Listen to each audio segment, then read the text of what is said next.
उग्रसेन जी को राज्य गद्दी पर बिठाया। बंधुओं, भगवान कभी राजा नहीं बने, ना तो मथुरा के राजा बने ना द्वारिका के राजा बने। ठाकुर जी ने सदा राज्य गद्दी पर उग्रसेन को ही बैठाया। कंस के पिताजी, उनका राज्य तिलक किया, मुकुट पधरा दिया, परंतु सब लोग मानते राजा ठाकुर जी को ही थे। राजा धीराज ठाकुर जी को ही कहते, पर सिंहासन पर नाना जी को बैठाया।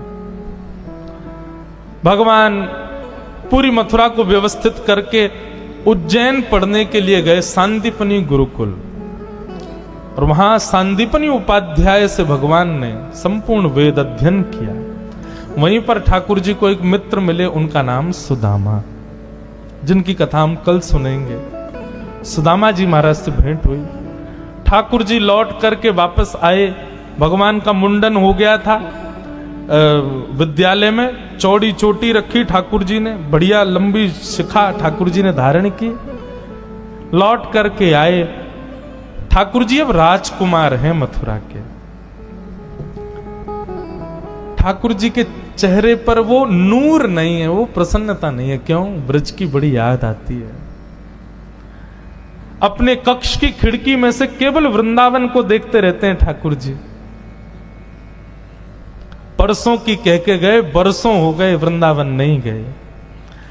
आज ठाकुर जी बहुत याद कर रहे थे, और आज ही देवकी मैया ने मन में विचार कियो, मेरो लाला इतना बड़ा होगा, आज तक अपने हाथ से भोजन नहीं पवायो, आज मैं अपने हाथ से पवाऊंगी।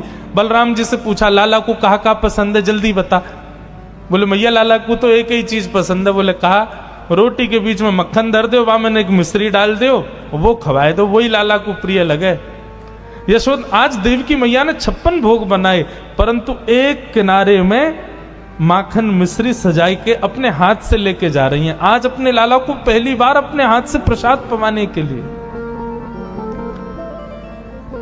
लाला चल आजा, मेरे हाथ से प्रसाद पा ले। ठाकुर जी हाथ धो के आए, बैठ गए। देवकी मैया को पूर्ण प्रेम देना चाह रहे हैं ठाकुर जी। देवकी मैया ने जैसे ही थाल सामने रखा, थाल में ठाकुर जी देख रहे हैं कौन कौन सी सब्जी बनी है। अच्छा मैया तेने बनाई? जैसे ही ठाकुर जी की दृष्टि पड़ी माखन पे, नेत्र बंद हो गए। यशोदा मैया की याद फिर आने लगी ठाकुर जी को, अश्रु गिरने लगे।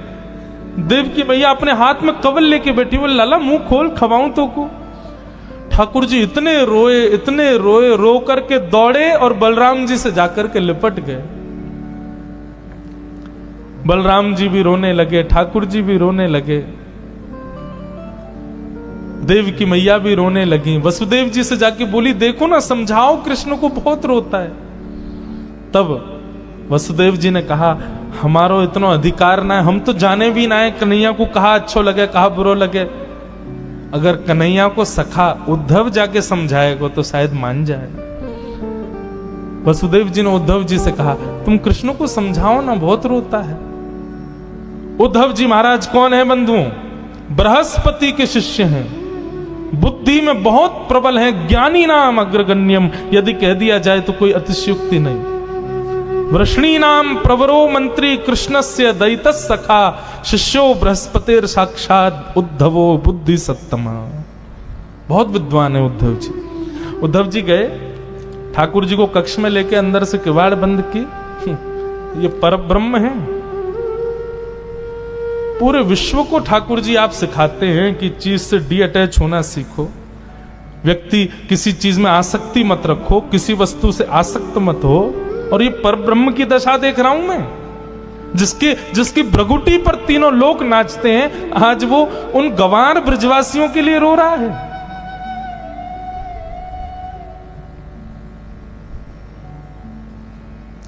ठाकुर जी बोले, उद्धव तुमने कभी प्रेम देखा है अपने जीवन में? उद्धव बोले, अभी अवकाश नहीं मिला, पढ़ने से ही फुर्सत नहीं मिली। बृहस्पति के यहां इतने समय पढ़ता रहा, इन सब चीजों के लिए मुझ पर समय नहीं और ना मैं करना चाहता। भगवान बोले, तो फिर नहीं समझ पाओगे। आसक्ति अलग बात है उद्धव। आसक्ति होती तो वृंदावन दूर नहीं है यहां से, मैं सुबह जाके शाम को आ सकता हूं। आसक्ति होती तो ब्रजवासियों के लिए भी मथुरा दूर नहीं है। वो दिन में 4 बार मुझसे मिलने आ सकते हैं। ये आसक्ति नहीं है, ये प्रेम है। यहां मिलने की भी इच्छा नहीं है, पर स्मृति है। ये आसक्ति नहीं है। उद्धव बड़ी बड़ी बातें करने लगा तो भगवान बोले सुन इधर आ, तुम जाके ये सब जो मुझे समझा रहे हो ये ब्रजवासियों को समझा दोगे? उद्धव बोला ऐसा समझाऊंगा जीवन में याद नहीं करेंगे आपको। भगवान बोले तो फिर ठीक है जाओ, और सुन इधर आ। अपना मोर पंख निकाल के उद्धव के मुकुट में लगा दिया, अपना पटका उतार करके उद्धव को पहना दिया, और चंदन का इत्र जो ठाकुर जी लगाते हैं वो उद्धव को लगा दिया। अब जाओ। बोले ये सब क्यों? बोले क्योंकि इसके बगैर तुम गए ना तो ब्रजवासी तुझे देखेंगे भी नहीं, इसके साथ जा वृंदावन। उद्धव जी महाराज कह के गए। भगवान बोले कब आएगा उद्धव? बोले शाम तक आ जाऊंगा। वो ठीक है, मिलते हैं फिर शाम को। 6 महीना बाद लौट के आया उद्धव। 6 महीना तक भूल गया कि मैं वृंदावन में हूं। इसी को उद्धव गोपी संवाद कहते हैं। प्रेम की चरमोत्कृष्ट स्थिति है उद्धव गोपी संवाद। उद्धव जी वृंदावन गए। वृंदावन की स्थिति बंधुओं पता है क्या है? हर दिन, जिस दिन से ठाकुर जी गए, हर दिन ब्रजवासी मथुरा के रास्ते को घेर के बैठ जाते हैं और प्रतीक्षा करते हैं कन्हैया आ रहे होगो, हमारो लाला आ रहे होगो, कृष्ण आ रहे होगो। सुबह से दोपहर, दोपहर से शाम, शाम से जैसी रात है जाए, रोते रोते नंद भवन जाते हैं और कहते हैं यशोदा तेरो लाला आज नहीं आयो, आज भी नहीं आयो। परसों की कह के गए हो, दारी को बरसों बीत गए अभी तक नहीं आयो। रोज का ये नियम है सब ब्रजवासियों का। बैठ जाते हैं मथुरा के मार्ग पर, लेकिन जाते नहीं है मथुरा। मथुरा से वृंदावन कितना दूर है? 6 किलोमीटर। 6 किलोमीटर। अहमदाबाद में तो एक मोहल्ले से दूसरा मोहल्ला, इतना दूर है मथुरा वृंदावन। लेकिन प्रेम,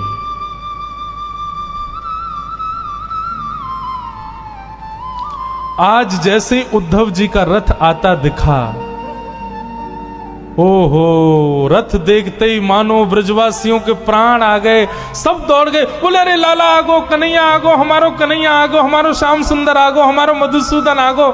सब दौड़न लगे। बोले हम तो पहले ही जाके मिल लेंगे, लाला को गोदी में उठा लेंगे, लाला को हृदय से लगा लेंगे।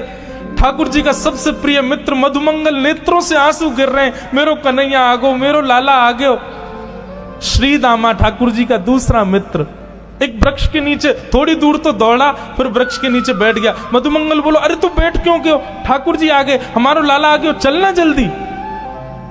श्री दामा बोलो मैं नहीं जाऊंगा यहाँ के पास, परसों की कह के गए हो, परसों बाद आ रहा है, आज यहाँ से बातें ही नहीं करूंगा। आंदे या को, या तो मिलना ही ना है मोकू, या तो मना कर दियो मेरे पास नहीं आवे।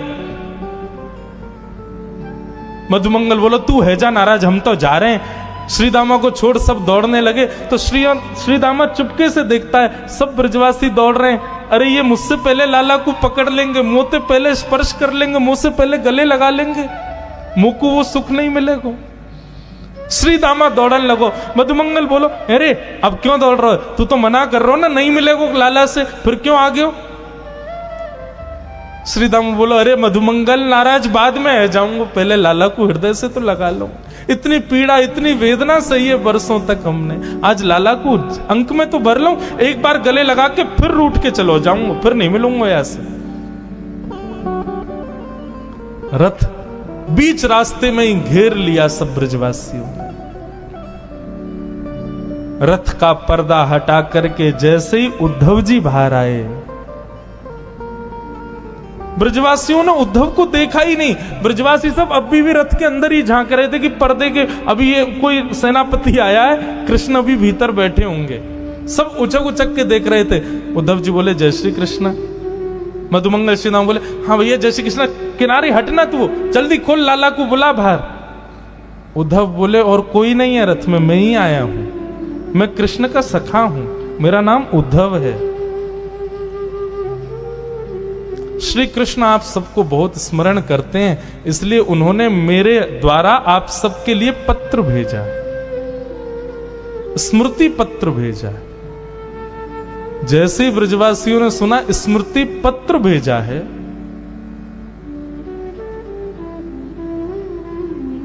ब्रजवासी बोले वाह कन्हैया वाह, मान गए तेरे प्रेम को। वर्षों तक आयो नहीं, परसों को वादो करके, बरसों बाद याद आई तो सखा भेज दियो स्मृति पत्र के संग।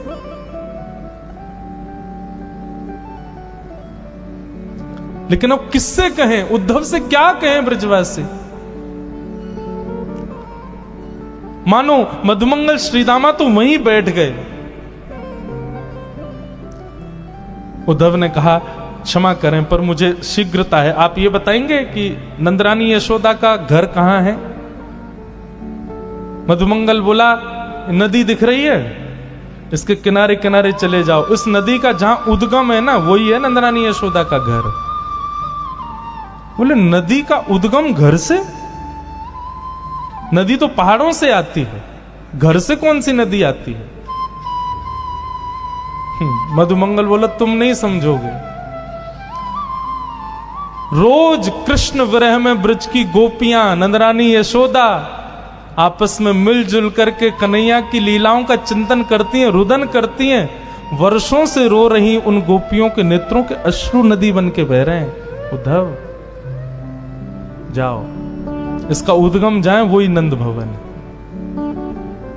उद्धव को पहला झटका तो वहीं लगा। उद्धव के विचार में भी नहीं था ऐसा प्रेम होगा ब्रजवासियों का।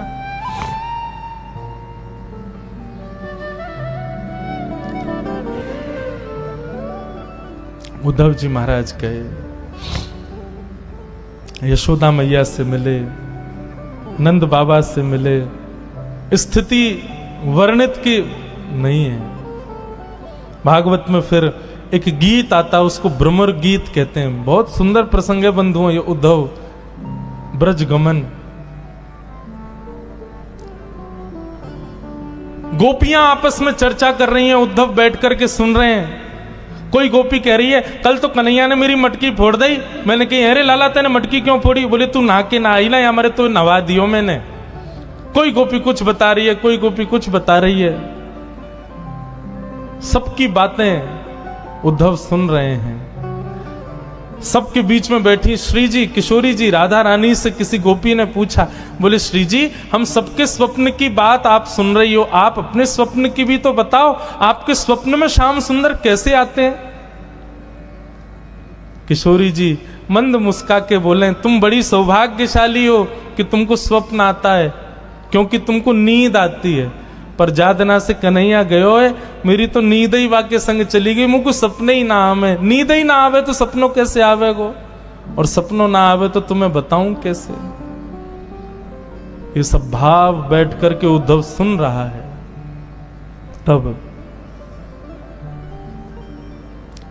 मधुपक तब बंधो माश प्रशांग्रिम सपत्न्याः कुछ विलुलित माला कुंकुमश्मश्रुभिर्न बृहतु मधुपतिस्तन्मानिनी नाम प्रसादम यदु सदसि विडंब्यम यस्य दूतस्त्वमिद्रक। गोपियों ने एक गीत गाया जिसको भ्रमर गीत कहते हैं। मानो गोपियों को उद्धव दिख गया था कि उद्धव बैठा है, लेकिन सीधे उद्धव से ना कह के एक भौरा उड़ता हुआ आया। तो भौरे को कहते हैं अरे देखो ये काला है, जरूर कृष्ण का मित्र होगा। अब उद्धव को केंद्र में लेकर के गोपियां उस भौरे से बात करती हैं, उसी को भ्रमर गीत कहते हैं।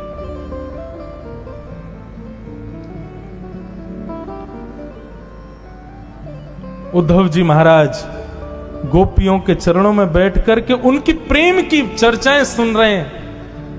सुनते सुनते सुनते सुनते 6 महीने बीत गए उद्धव जी को वृंदावन में। और 6 महीने बाद जब स्थिति ये हो गई कि उद्धव जी स्वयं को भी गोपी मानने लगे, स्वयं भी कृष्ण विरह में रुदन करने लगे, स्वयं भी कृष्ण विरह आतुर होकर के गलियों में विचरण करने लगे, तब उद्धव जी को याद आया कि अरे मैं गोपी नहीं हूं, मैं उद्धव हूं। दौड़े मथुरा की ओर। भगवान के कक्ष में पहुंच गए, हाथ पकड़ लिया। उद्धव जी की दशा बिल्कुल बिगड़ चुकी थी। उद्धव जी ने हाथ पकड़ा, बोले चलो मेरे साथ। भगवान बोले उद्धव तू तो शाम को आ रहा था भाई, 6 महीना बाद लौट के आया है, क्या हुआ? ब्रज में सब ठीक है ना?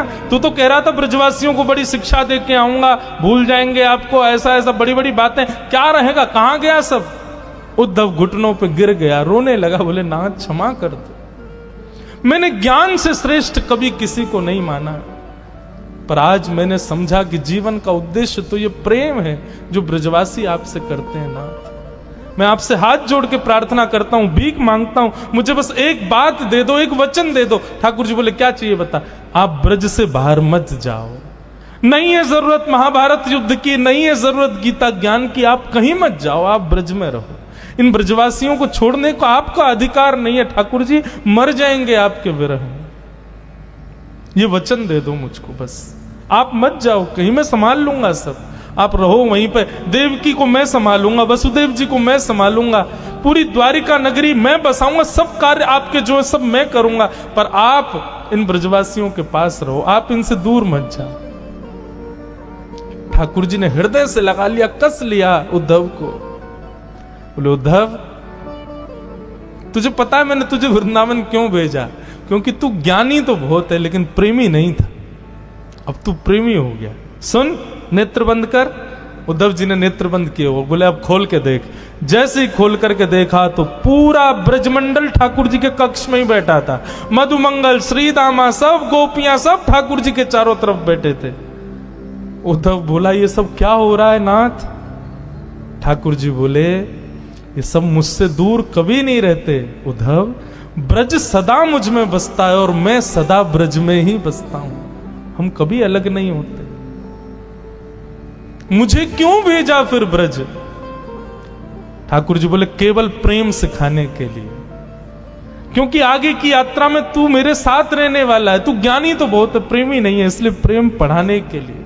बंधुओं, लोग अर्जुन और उद्धव में यदि मुझसे पूछें कि भगवान का प्रिय कौन? उद्धव। अर्जुन को तो भगवान ने पढ़ाया था महाभारत में, लेकिन उद्धव की ट्यूशन टीचर तो हमारी श्री राधा रानी है, हमारी ब्रज की गोपियां, उन्होंने पढ़ाया, ब्रजवासियों ने सिखाया उद्धव को।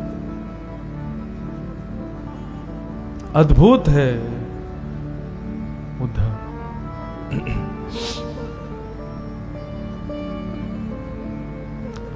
उद्धव, पता है आपको भागवत में भगवान क्या कहते हैं?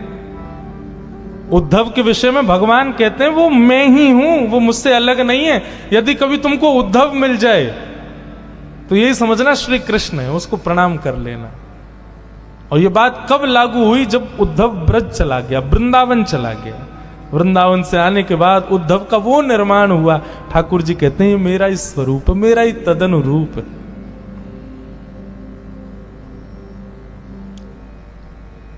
उद्धव जी महाराज यमुना जी के तट पर गए और अपना आंचल, अपने वस्त्र के पल्लू को फैला करके उद्धव जी महाराज विधाता से कहते हैं कि आशाम हो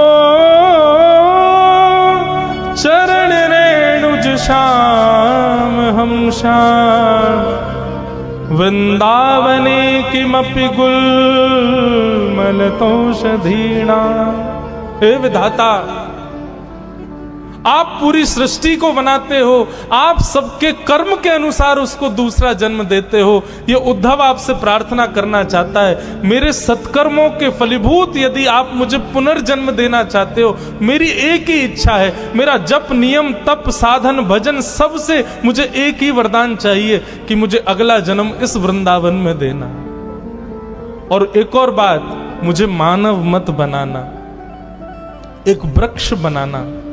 और वो वृक्ष भी कोई बहुत वृहद बड़ा नहीं, छोटा सा कोई पौधा मुझे बना देना, ताकि जब जब भी हवा चले इन ब्रजवासियों की, इन प्रेमी गोपिकाओं की चरण रज उड़ उड़ करके मुझे सनाती रहे, मैं सदा उस ब्रजरज में तल्लीन रहूं नाथ। बस यही मेरी प्रार्थना है। ये स्थिति उद्धव की।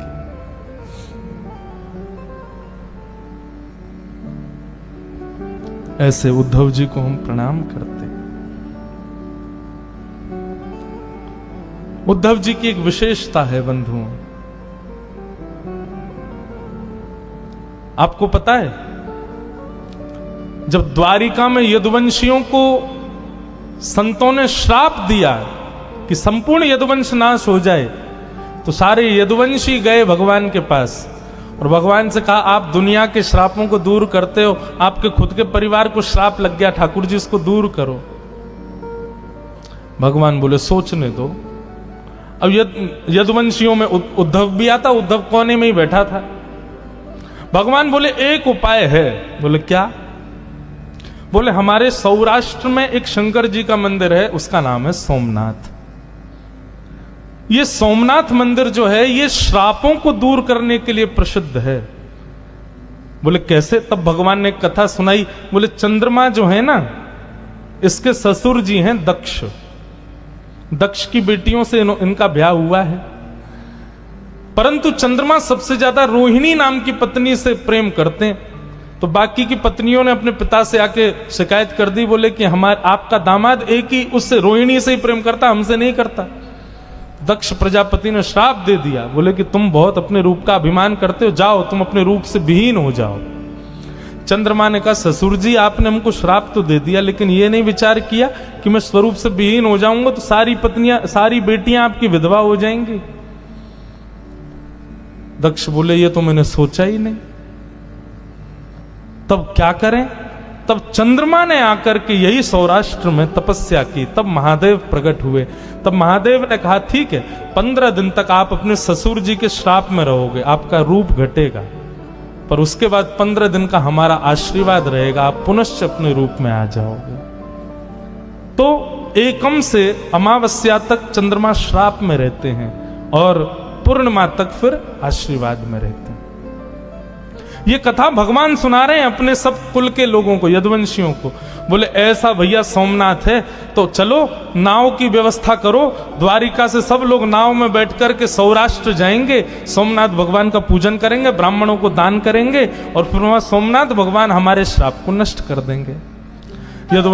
यदुवंशी नाचने लगे, जय हो, आनंद आ गए, जय हो बालकृष्ण की जय, द्वारिकाधीश की जय, हमारा श्राप दूर हो जाएगा। उद्धव भगवान को देख रहा था तिरछी नजर से। भगवान बोले क्या बात है? बोले इनको सबको जाने दो फिर बताऊंगा आपको। जब सब चले गए तब उद्धव बोला मैंने बहुत चतुर देखे लेकिन आप जैसा चतुर नहीं देखा मैंने। भगवान बोले क्या हो गया? बोले भगवान बहुत विद्वान है उद्धव। उद्धव बोले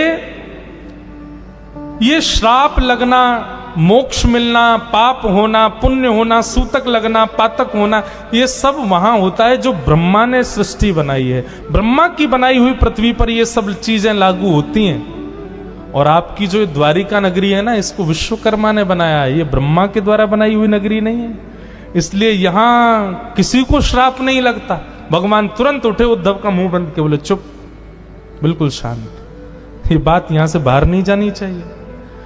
बोले ठाकुर जी आप जबरदस्ती यदुवंशियों को लेकर के जा रहे हो ताकि सौराष्ट्र में जैसे ही वो नाव से उतरे और ब्रह्मा के द्वारा बनाई गई पृथ्वी पर पैर रखेंगे, पैर रखते ही उनको सबको श्राप लग जाएगा। अभी तक किसी को श्राप लगा नहीं है, आप लगवाने के लिए लेके जा रहे हो उनको, ऐसा क्यों कर रहे हो? तो भगवान बोले इसीलिए मुझे तू बहुत प्रिय है, क्योंकि तू सब जानता है, बहुत विद्वान है उद्धव।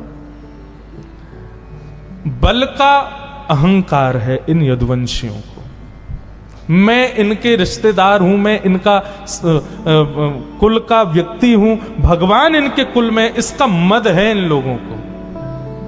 और मैं अपनी लीला पूरी करके गया, इनको छोड़ गया तो यही भार बन जाएंगे पृथ्वी का, इसलिए मुझे करना पड़ेगा। उद्धव बोला तो चलो फिर। भगवान बोले कहां? बोले सौराष्ट्र। ठाकुर जी बोले तू नहीं जाएगा, हम सब जाएंगे, तू तो यहीं रहेगा, तू तो द्वारिका को संभालेगा ना। मतलब उद्धव को ठाकुर जी ने श्राप नहीं लगने दिया। और जब भगवान श्राप लगवा करके वापस आए, सब यदुवंशी आपस में लड़ झगड़ करके मर गए, तब भगवान ने उद्धव को भागवत धर्म का ज्ञान दिया और तब अपनी पादुकाएं प्रदान कर दी। बोले उद्धव तुम मेरे सबसे प्रिय हो, इसलिए मैं तुमको बहुत बड़ी जिम्मेवारी दे रहा हूं। मेरे जाते ही कलयुग आ जाएगा। भक्ति के प्रचार के लिए अब तुम बद्रीनाथ जाओ और बद्रीनाथ में नारद जी को भेज करके वेदव्यास जी से श्रीमद् भागवत की रचना करवाना, ताकि कलयुग में मानव कल्याण हो सके। यह है उद्धव, सामान्य नहीं। ऐसे उद्धव जी को हम प्रणाम करते हैं। आज बहुत दिन बाद, बहुत वर्षों बाद मैंने उद्धव गोपी संवाद केवल छुआ है, पता नहीं क्यों, बस छुआ है आज।